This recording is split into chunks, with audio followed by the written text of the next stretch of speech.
I don't remember where I left off before it cut me off.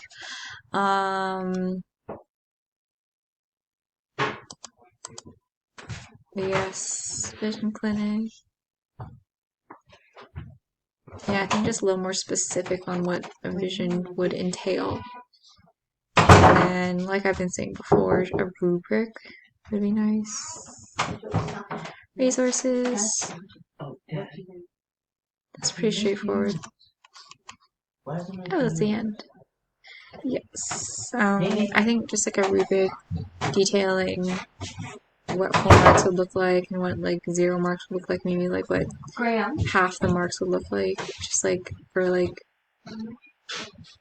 yeah, like I said before, like spelling and grammar for like 100% it would be like little to no errors, or errors don't affect readability or whatnot, and then 0 would be like many spelling and grammatical errors difficult to read, and then I think it would spell things out very well for what the student should expect and the expectations of the teacher. Can you come here? Yeah. Nick, Julia's recording.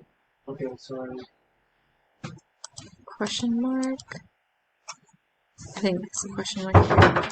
I think this will look like this one, only the first letter is capitalized like a quite regular question, and then this one is all capitalized like a title. I think just commonality between all of them. But yes.